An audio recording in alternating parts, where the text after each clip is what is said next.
go to the moon! Why wait?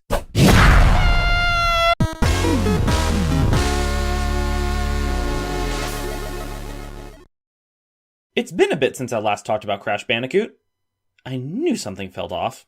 As some of you may know, this year, 2021, marks the 25th anniversary of the Crash Bandicoot series, a series that I've held near and dear to my heart since I was a small boy. And hey, it's been some time since we had a milestone anniversary for the series while it was actually alive. The last one of those before now would have been its 10th anniversary in 2006. And, well, that was the year we got Crash Boom Bang. No wonder the franchise vanished for nearly a decade shortly after that. In any case, I did want to celebrate Crash's 25th birthday, so I've got a few videos planned to do just that. Originally, I was planning on having all of these come out in September, the specific month of Crash's anniversary, but some real life stuff came up that made pulling off that plan a lot harder to do. So instead, I'm spreading these videos out. From now until September, you can expect monthly episodes centered on the Super Marsupial and some of the wild experiences he's provided for us in the past 25 years. And to start off this little celebration of sorts, well, you've seen the title and thumbnail, we're going to take a look at the franchise's endeavors on the Game Boy Advance.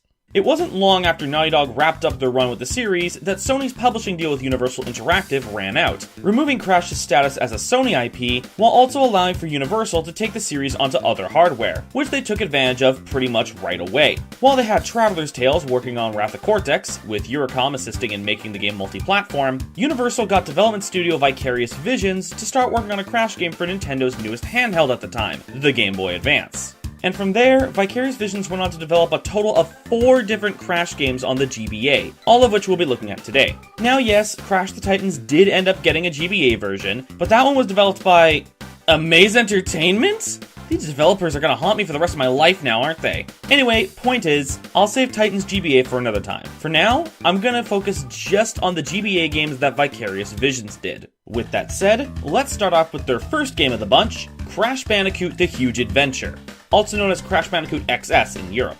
Released in 2002, this marked the first time a Crash game wasn't released on Sony hardware. And, given Sony's initial push for Crash to be their answer to Mario, there's something amusing about the first Crash game not on a PlayStation system being a Nintendo exclusive. Just imagine telling someone during the Naughty Dog days that this was going to end up happening. They wouldn't believe you for a millisecond. But hey, this is the reality we're in.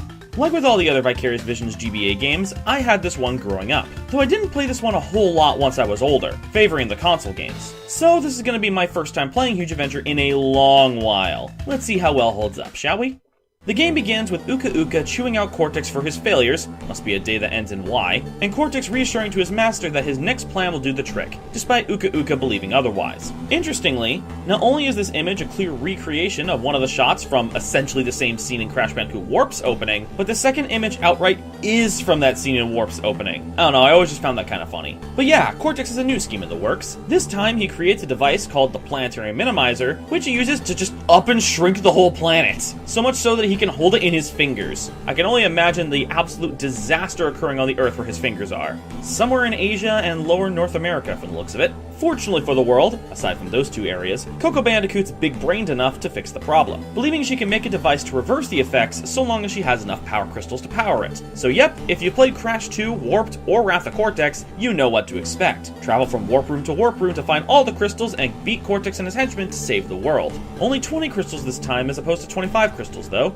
I guess reversing the effects of shrinking a planet requires less power than a mind control ray. The more you know. So admittedly, I do think the premise of the game is a bit underused. The whole idea of Cortex shrinking the Earth seems like a cool idea initially, until you realize that with the whole Earth being smaller, nothing's gonna change with the world you traverse because, well, everything's smaller. Heck, even Cortex's henchmen are still regular size. And when you go to fight Cortex, yeah, no, this man's supposed to be bigger than the whole world right now. I don't buy it. I get the feeling the choice of plot on Cortex's part was more so meant to be a nod to a Crash game being on a smaller system compared to all his past games, but I feel like what could have been cooler is if just Crash was shrunk down by Cortex, so that from Cortex's perspective, Crash is no longer a threat. And then you have a game where Crash is way smaller and the world around him is way bigger. Granted, I imagine they were told to make the areas similar to previous Crash games, given the direction they go with the game, but I don't know, bit of a missed opportunity if you ask me. But that's enough complaining about a story of a GBA game that puts pretty much no focus on its story. Let's talk about the gameplay stuff now. So as to be expected by the choice of hardware, Huge Adventure throws out the Z-axis and sticks with being a 2D platformer. Fortunately, Crash is no stranger to this type of platforming, as not only were all the mainline games basically side-scrollers from a different camera angle with the hallway-like level design, but they all had traditional side-scrolling portions, so transitioning to fully 2D seems like a natural process. And sure enough,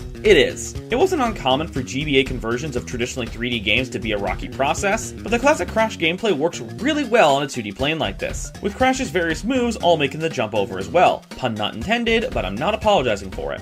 The spin, the slide, the crawl, the slide jump, the body slam, the unlockable abilities you get after bosses, all accounted for. Now granted, from personal experience, the jump and slide jump were a bit unresponsive at points, resulting in me just walking or sliding off a ledge to my death when I really shouldn't have. But beyond those, Crash does control well in this game, allowing the player to confidently take on this game's tricky platforming challenges.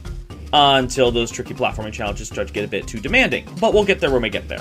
As I noted earlier, Huge Adventure follows the usual Crash formula. Multiple warp rooms that allow you to choose the order you complete levels, requiring you to get to the end with a collected power crystal, and fighting a boss upon finishing all of said warp rooms levels. Rinse and repeat until you beat Cortex. That said, there is, of course, more to it. Several of the series staples carry over, such as crates that you break all of to get that level's clear gem, a handful of hidden colored gems that unlock alternate paths and other levels, time trials that earn you one of many tiered relics depending on how fast you go, unlockable abilities upon beating each boss, as I brought up earlier. If you've played Warped or Wrath of Cortex, you know the drill. Sure, yes, Huge Adventure isn't really the most original of Crash games formula-wise, especially with all its level themes being based on themes from Crash 2 and Warped, but hey, the 2D restriction does allow for a slightly different experience, and a pretty good one all in all, with mostly well-designed levels. I say mostly rather than entirely because of a few reasons, with the first notable issue being the sheer number of blind leaps of faith.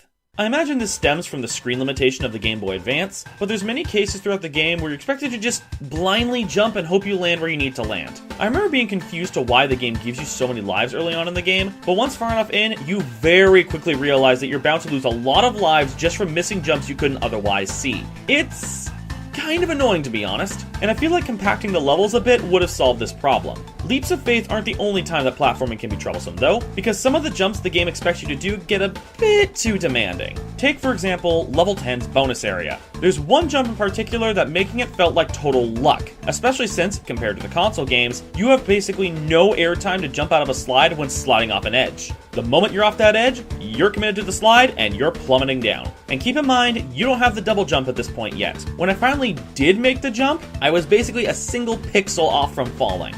On the topic of bonus areas though, level 19's is even worse, with such a complicated order of operations that you think you were playing a bonus area from Crash 4, though that's not the problem. The sheer number of blind leaps of faith in this area are ridiculous, especially right at the end. Seriously, look at this.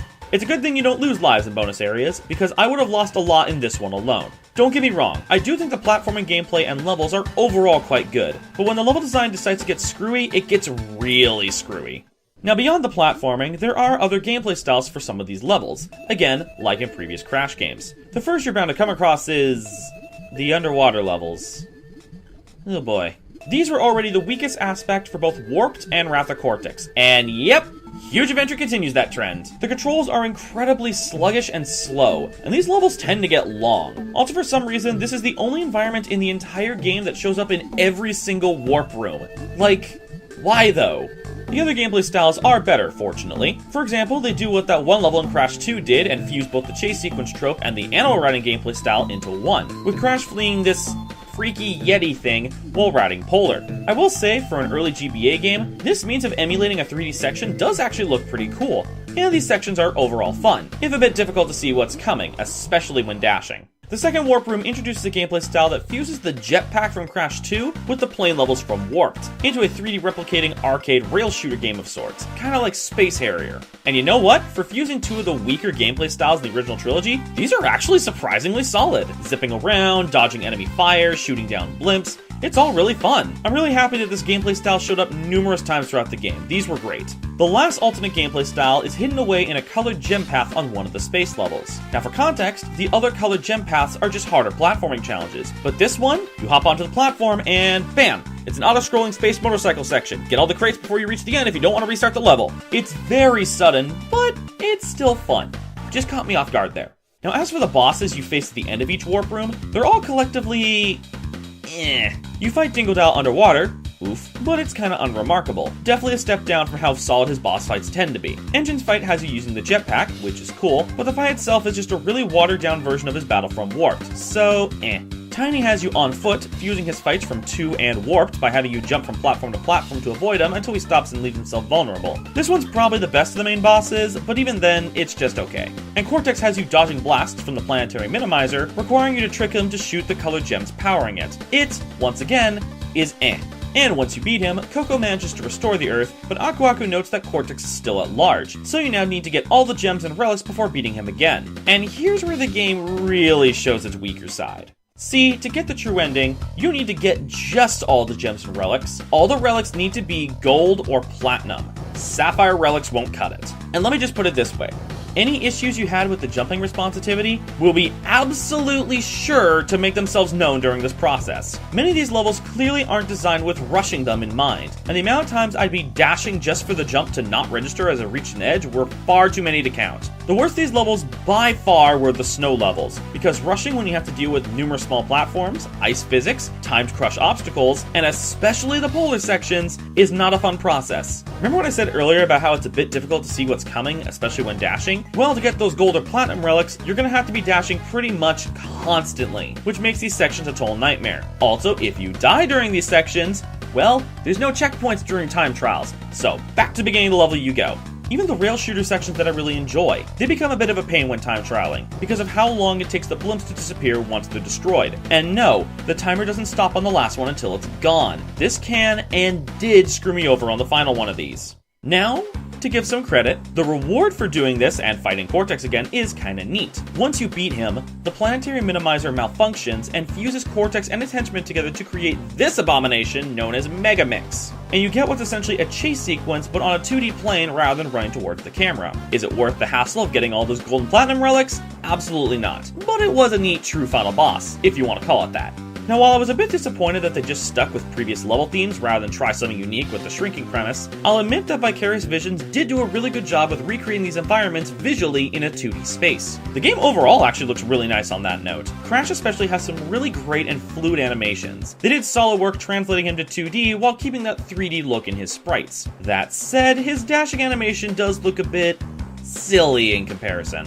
As for the music, they use remixes of various songs from Crash 2 and Warped, but they're very well done remixes. And to be perfectly honest, I kinda prefer some of the melodies these remixes go for over their originals.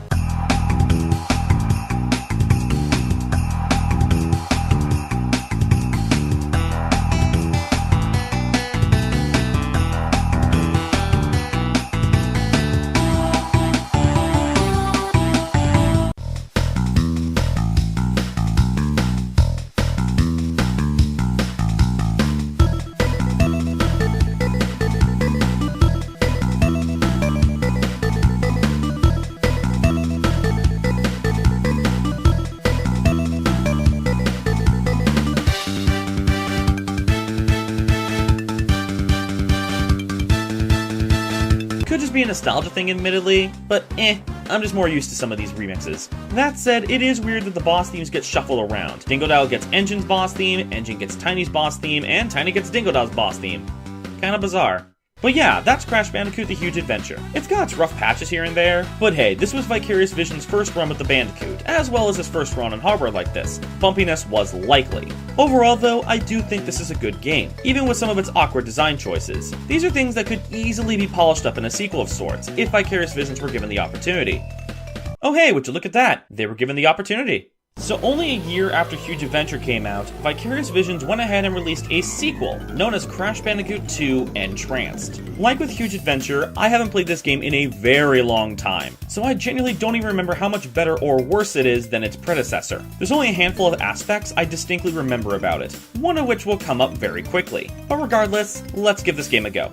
Continuing off of the true ending of Huge Adventure, Cortex and his henchmen are still missing in action following the Megamix incident, so Uka Uka now finds himself relying on Entropy this time around to get some villainy done. Gotta say, it's pretty cool seeing a different Crash villain taking the role of main antagonist this time. Aside from CTR and Crash Bash, every other Crash game has had Cortex as the central villain. But this time N-Tranced takes center stage, which I definitely approve of. Anyway, as you play through the first level, which serves as a tutorial of sorts, N-Tranced looks into the future and sees him with the Bandicoots. Believing this is him getting them on the villain's side, he rather abruptly brings in a new recruit to join their cause, the master of mind control, N-Tranced. A villain whose appearances have been very, very minimal over the series, but to be honest, I do kinda like his design and characterization, for as little as we've been given. I know he makes a cameo in Crash 4's secret ending, but I am hoping to see more of him in this rebooted Crash timeline that Activision's got going. But anyway, N-Tranced and N-Tranced capture Coco and Crunch, but while trying to capture Crash, Aku Aku intervenes and saves him, thus causing them to instead pull in Fake Crash. Finally giving Fake Crash more than a cameo role in a mainline title. Interesting. As N-Tranced gets to work on brainwashing them all, Crash and Aku Aku enter a hyperspace realm of sorts, where Crash must, what else, collect power crystals so Aku Aku can use them to track down N-Tranced and N-Tranced. Second verse same as the first, I suppose. Actually, that's not entirely true, as instead of using the traditional warp room structure, N-Tranced has you accessing levels from a world map, in a similar vein to Mario 3 or Mario World. Sure, it does mean you have less freedom in choosing the order of levels you tackle, but it's something different for the Crash formula, so I don't mind. Also, I'll be going more into music later, but for now, allow me to bring to attention, in my opinion, one of the absolute best pieces of music on Game Boy Advance hardware. Just enjoy.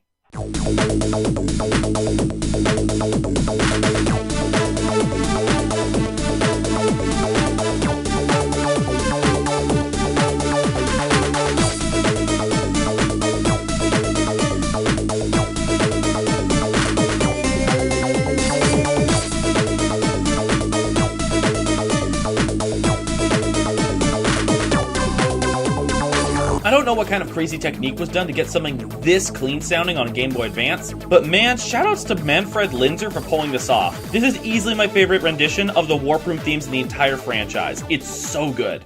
So N-Tranced does play largely the same as Huge Adventure, though with a few tweaks here and there. For one, some of the unlockable abilities, like the Super Body Slam and the Double Jump, are unlocked right from the get-go. And speaking of Crash himself, I can't confirm if this is actually the case, but it kind of felt like he controlled a bit better?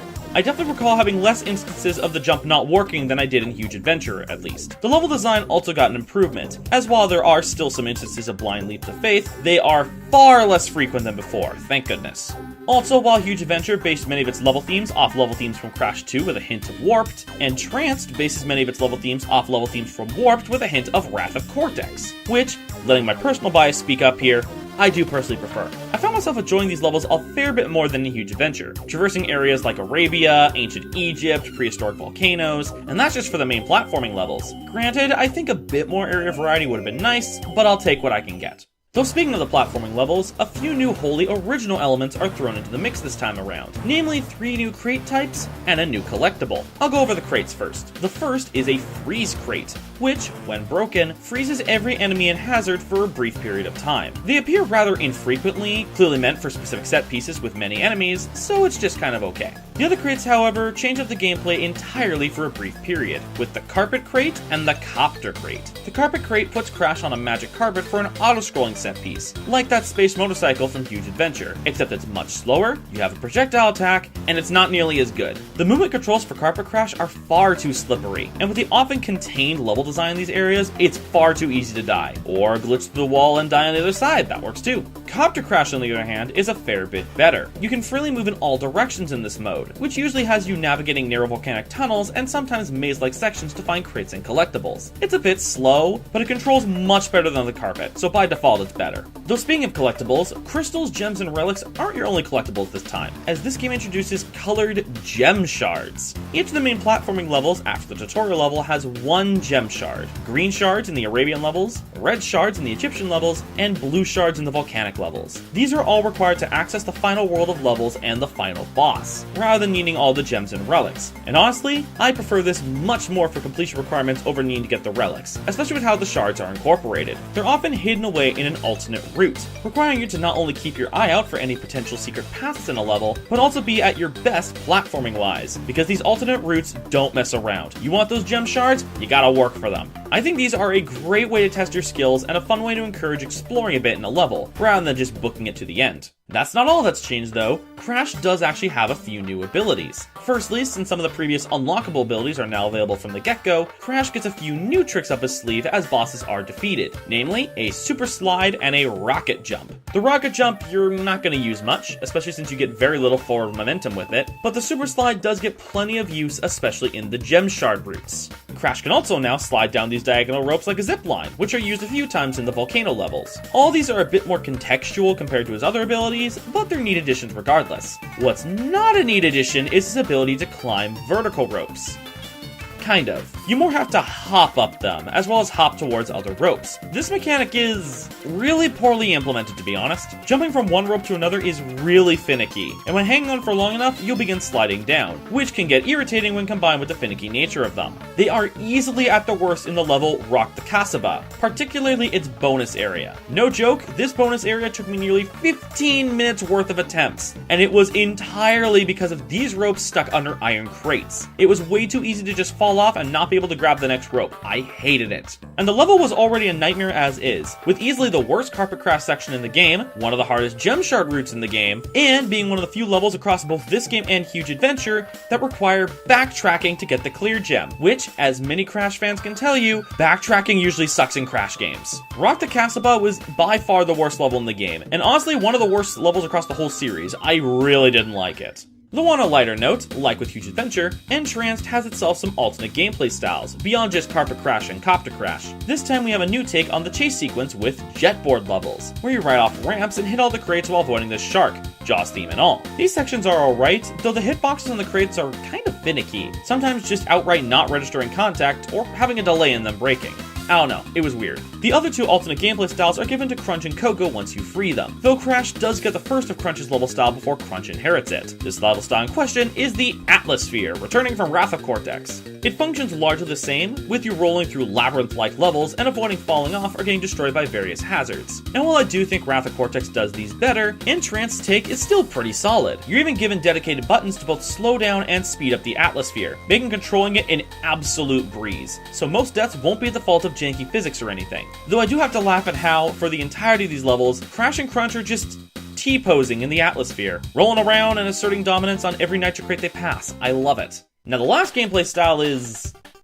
honestly, how do I explain it? It's essentially the jetpack levels from Huge Adventure, except now you're playing as Coco, flying through space, attached to this ring that you use to shoot enemies and break crates, and you need to keep your speed up so as not to get burned up by a giant fireball pursuing you, and just... I beat all these levels and got the gems in all of them, and I still don't entirely get what I was doing. Needless to say, Huge Adventure did this style of gameplay a whole lot better. Fortunately, there's only 2 of these types of levels. Now at the end of each section of the world map is, of course, a boss fight. And overall, these bosses are an improvement over Huge Adventures. Granted, the first few are just kind of okay. Evil Crunch has you on the carpet, dodging Nitro crates and his attacks, which can easily be done just by hovering at the bottom of the screen and shooting any nitros that get close. And Evil Coco is just the Dingodile fight from Huge Adventure again, only using the copter this time instead of swimming. That said, the next 2 bosses are far better. Fake Crash's fight has him literally mirroring your movements in a multi-floored area filled with symmetrical traps, though some with timings that aren't quite synced up. You need to have him walk into these traps while they're active on his side, while avoiding getting hit by any on your side. I know I called this a dumb boss idea in a deleted video long ago, but my young self was the dumb boss idea because this fight's pretty fun. Wait, as for N-Tranced, this battle is great. It starts off simple, having you dodge his jumps and shots from his clock arm, taking the opportunity to damage him, but once his health bar depletes, he takes to the air while you take to the copter, now having to spin him under Fake Crash's lava trap while avoiding his various projectiles. It's such a unique idea for a Crash fight, and it's executed really well. But then, after 2 fun bosses in a row, the game drops the ball super hard with the final battle against Entropy. It's a reimagining of his fight from Warped, but you can really tell just how much this fight loses without that 3rd dimension. It's far more repetitive and also way too much of a slog. He may only have 3 health points, but once they deplete, he regenerates them, revealing the fight is actually 3 phases long. And with each phase, the gaps between platforms get bigger, making him take even longer to get from one side to the other. And if at any point you get hit, even just once, you're going back to the first phase. Sure, yes, that was standard for Crash fights up until Crash 4, but 1, no boss up until that point was 3 phases long, and 2, Crash fights usually didn't drag out this long. My successful run of this fight took nearly 5 minutes, which for a Crash boss is a long time. For comparison, a successful run of the Entropy fight in Warped only takes about 1.5 minutes and is way more fun. But anyway, once you beat him, the Bandicoots capture him and take a celebratory picture, revealing this to be the future N-Troop he saw. Uka Uka gets mad, promises to get his hypothetical hands dirty next time, except there wasn't the next time because N-Tranced never got a follow-up. Oops. Now visually, a lot of what I complimented about Huge Adventure can be reapplied here, as many assets were reused, particularly for Crash's animations. That said, the new environments are also well executed visually, and the new sprite work for characters like N-Tranced and some of the new enemies are solid as well. And the music? Well, I already brought up how much the map theme slaps, but the other remixes are really well done too. Not quite, I prefer these over the original, like with Huge Adventure, but still very good remixes. Except that map theme is amazing. So all in all, N-Tranced is indeed an improvement over Huge Adventure in my opinion. Sure, some of those flaws do carry over, and some new ones also emerge, but I do think a fair bit more polish really did the trick on this game, making it an overall more fun experience in my eyes. And before anyone asks, no, I didn't do the time trials this time. I didn't need them to get the true ending, and after what I dealt with in Huge Adventure, I wasn't interested in doing that again. Now next up is going to be a bit of an interesting case for me, as we're about to go through a re-review. I already took a very brief look at Crash Nitro Kart's GBA version in my Crash Racing Games video a few years ago, but as I just noted, it was only very brief, so I felt I could justify giving it a more thorough look. Plus, I did have a fun time playing it for that previous video, and, well, as if I were ever going to refuse the opportunity to talk about a kart racer. To catch anyone up who hasn't seen that video, the same year that N-Tranced came out, Vicarious Visions released Crash Nitro Kart, a spiritual sequel of sorts to Naughty Dog's hit Crash Team Racing. Vicarious Visions were actually put in charge of both the console and handheld versions in this case. Though with that said, Crash Nitro Kart on console is... yeah... like, I wouldn't say it was outright bad, but it was definitely a notable step back from CTR, with sluggish controls, a gimmicky anti-gravity system that often felt unstable, a kind of pointless team system, amongst other things. That said, it did have some cool ideas for tracks, something I think was taken full advantage of with CTR Nitro Fueled with its fantastic reimaginings of those tracks. Suddenly Electron Avenue went from pretty forgettable in Nitro Kart to becoming arguably the best track in Nitro Fueled, to name one example. Now despite all that, I found that the GBA version of Nitro Kart was a bit of a different story, as it actually translated many of CTR's mechanics quite well to a handheld format, while not incorporating stuff like the anti-gravity or the team system, which made for an overall better experience in my book. Question is though, upon playing a fair bit more for this video, do I still hold this opinion on the game?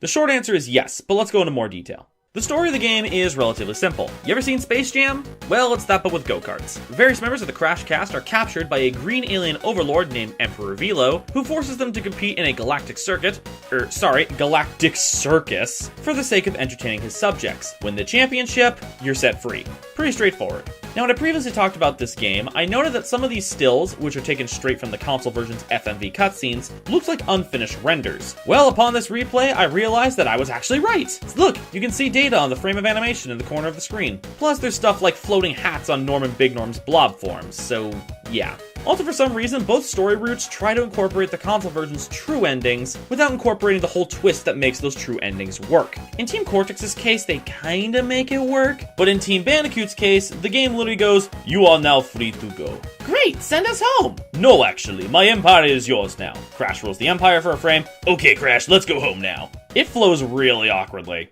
What doesn't flow awkwardly, though, is the gameplay. My segues, on the other hand, like I implied earlier, the gameplay follows a bit closer to CTR's gameplay mechanics rather than incorporating the new features from the console version of Nitro Kart, and I think it really works to the benefit of the game. No anti-gravity or team systems, just some classic kart racing with a power-up enhancement system through collecting Wumpa Fruit, and a really satisfying boost system. Like in the previous Crash racing games, when drifting, you can trigger a boost by, in this game's case, tapping the acceleration button when the meter's in the red, something you can do 3 times in a single drift. Stringing these together can very quickly build your speed up a lot, which in CTR gave a really exhilarating sense of speed, something that the console version of Nitro Kart kinda lacked. Fortunately, the GBA version has the same result as the former, and despite how awkward it sounds to tap the acceleration button to use the boost, it actually functions really well. And a good thing too, because this game does not hold back difficulty-wise when it feels like it. The track design, given the hardware, is relatively simple, with few shortcuts and the most exciting deviations being jumps over pits or over other parts of the track. But the AI can definitely get aggressive when they feel like it, which granted isn't always. Sometimes they kinda just fall behind and don't put in the effort, but other times they're practically on your butt the entire race.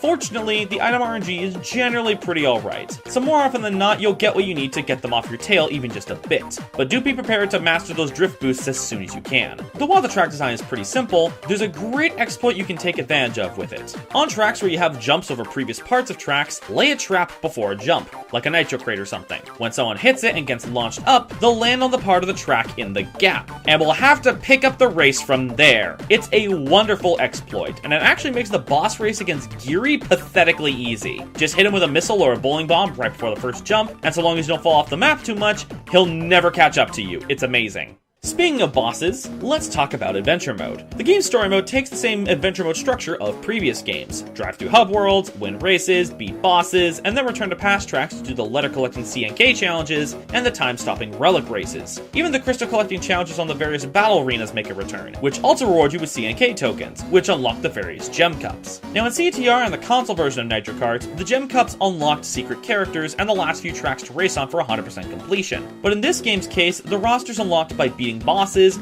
completing all the relic races, or in Fate Crash's case, driving out of bounds in the level out of time and finding him in the middle of nowhere. What you do unlock with gem cups this time though, is gameplay modifiers.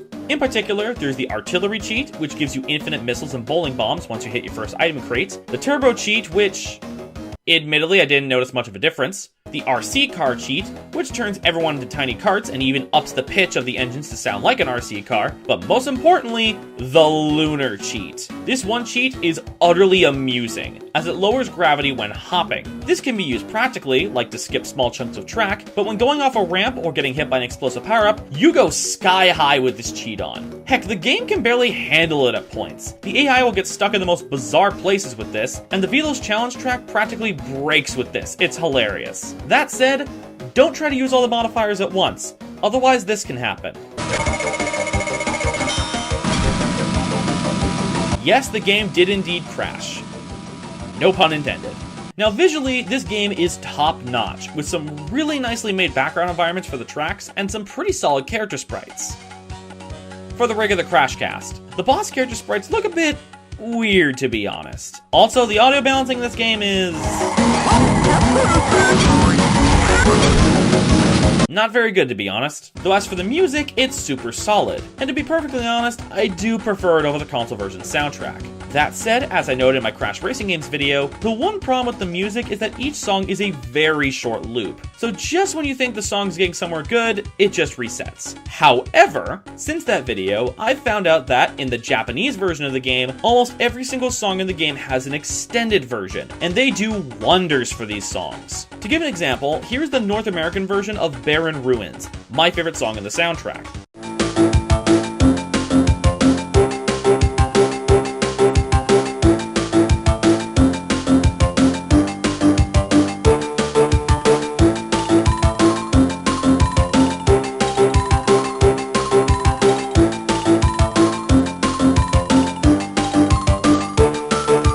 And to compare, here's the Japanese version of Barren Ruins.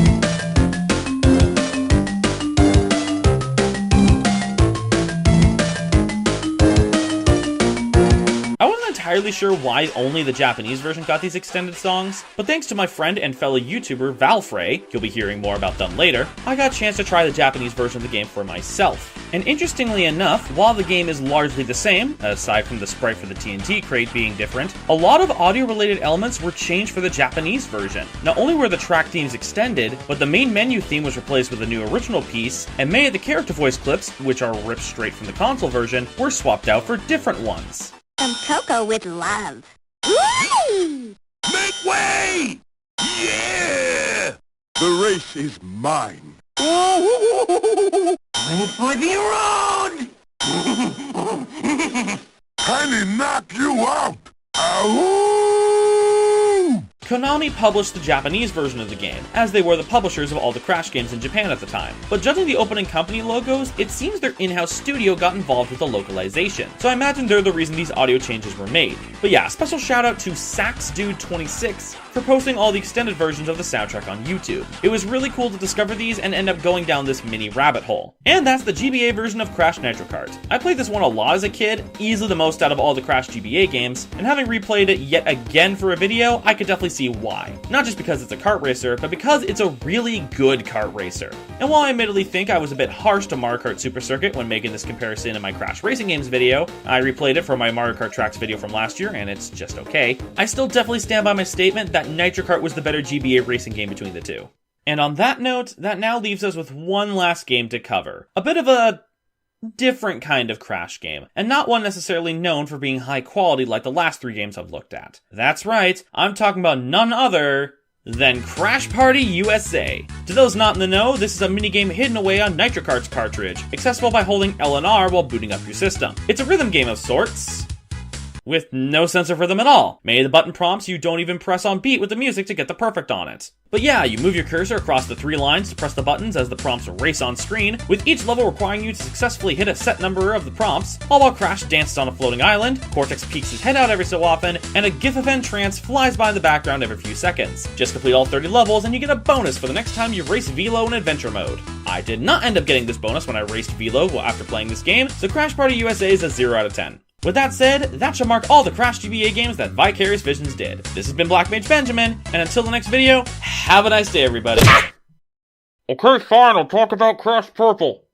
What we have here is the actual last of Vicarious Visions' Crash GBA games, Crash Bandicoot Purple Ripto's Rampage. See, back in the 90s, Crash wasn't the only IP being pushed by Sony as a potential platform mascot for the PlayStation. There was also Insomniac's Spyro the Dragon series. Because both Crash and Spyro were partly owned by Universal, the two franchises often cross-promoted each other's games, with Warped, CTR, and Crash Bash having demos for Spyro 1, 2, and 3 respectively on their discs, and vice versa. Sony's publishing deal with Universal on Spyro ran out around the same time as the Crash one, so Universal went ahead and pushed Spyro as a multi-platform franchise as well. And if you thought Wrath of Cortex was rough, it was far better than when Spyro made the same jump with Enter the Dragonfly. But anyway, both franchises ended up getting a handful of games on the GBA, both of consistently good quality. And as I've noted before in the Crash Racing Games video, Spyro even went ahead and made a guest appearance in the GBA version of Nitro Kart as an unlockable character, something that very fortunately carried over to Nitro Fuel.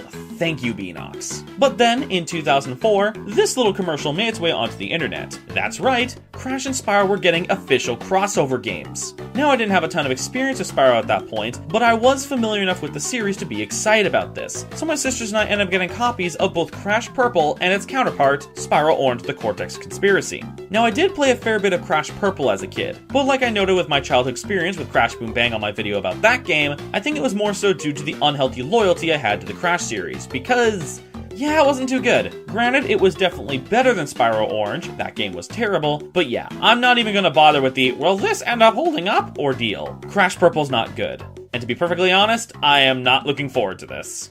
The story starts with Cortex, now seeming to have recovered from being fused with his henchmen and lost in deep space, planning with recurring Spyro villain Ripto to take over the world as a team, while discussing modifying Ripto's Riptalk army to have Spyro and Crash faces to trick our two heroes into thinking they're each other's enemies. So yeah, this big crossover begins with the two main villains having already met and having already put their evil plans in motion. A very anticlimactic start if you ask me. Meanwhile, Coco and Aku Aku discuss the presence of the Ripdocs in Wumpa Jungle, with Aku Aku immediately determining that this is Cortex's doing. First Wrath of Cortex and now this. I get that Cortex and Uka Uka tend to be up to evil things most days of your lives, but that's real bold of you to assume it's them every single time. We also then get this kinda confusing line from Aku Aku. We need someone who can look into this. Someone brave and fearless who can get the job done. But all we have is Crash, so he'll have to do.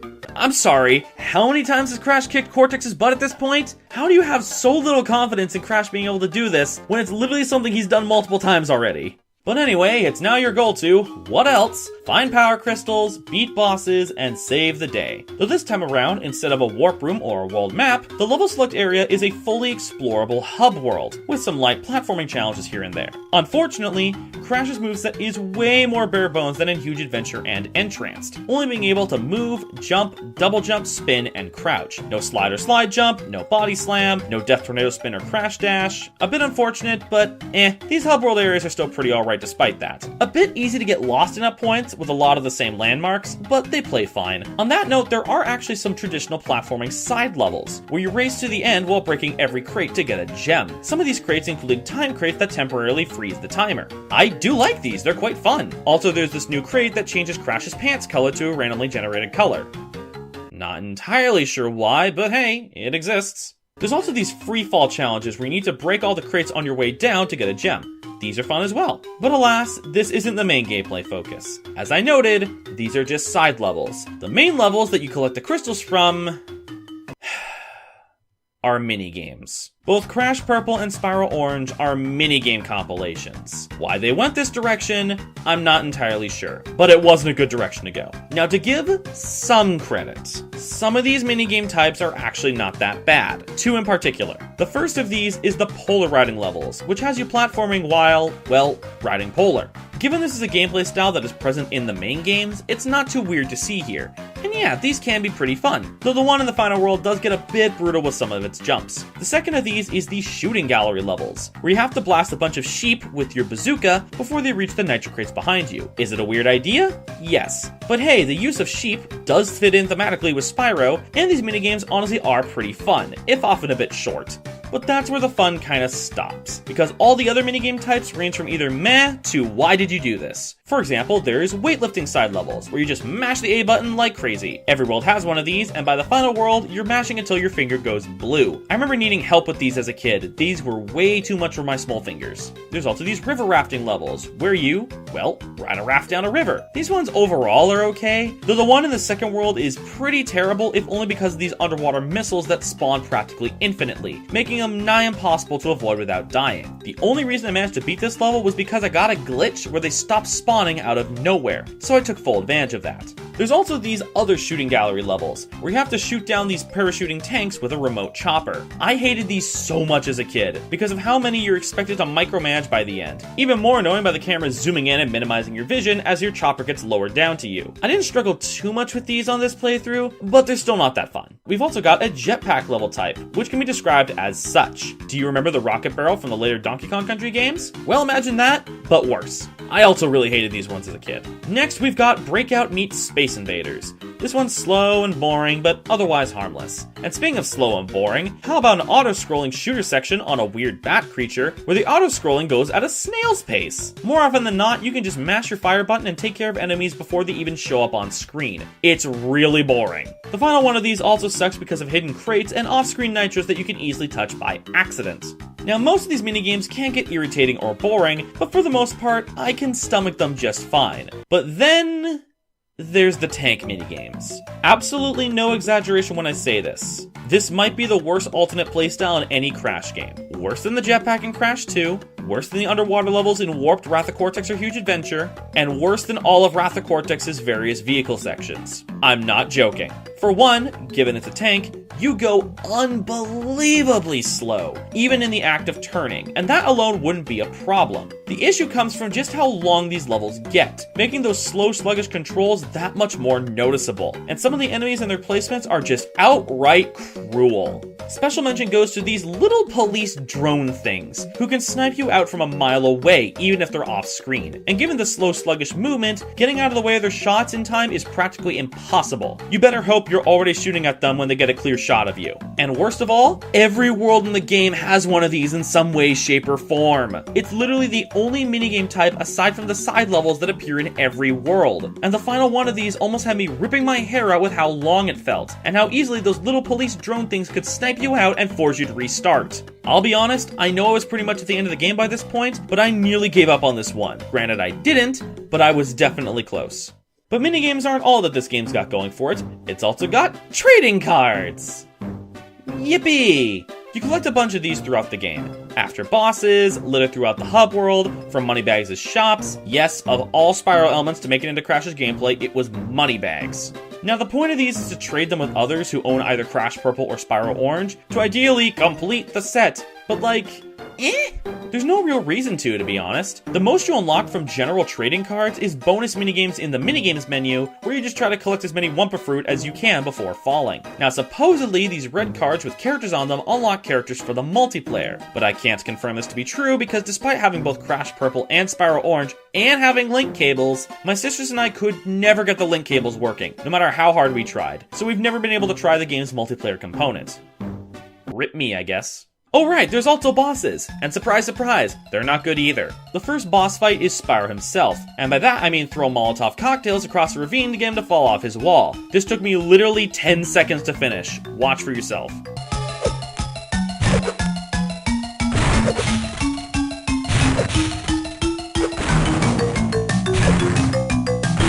The second boss is Tiny, in which you have to use the tank.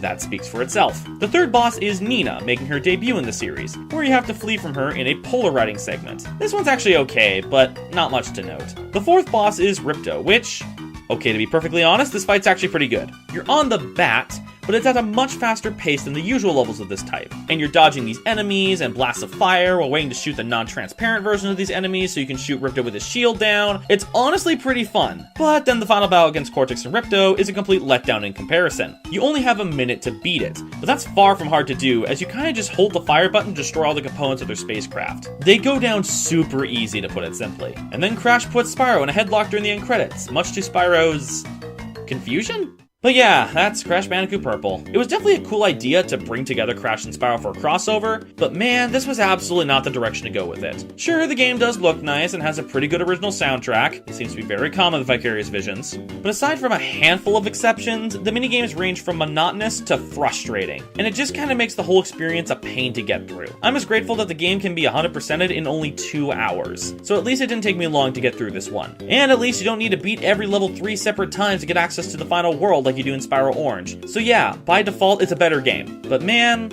I think I'm just gonna go back to playing Nitro Kart. It's kind of a shame that we had to end on such a low note, but at the very least, the other games were pretty good. 2 solid 2D platformers and a solid kart racer. Can't really complain about that. I do hope that the other games I played for this Crash video marathon of sorts turn out to be more like Huge Adventure, N-Tranced, and Nitro Kart when it comes to quality. So with that said, stay tuned for more Crash Bandicoot stuff over the course of the next few months. Anyway, on that note, this has been Black Mage Benjamin, and until the next video, have a nice day everybody.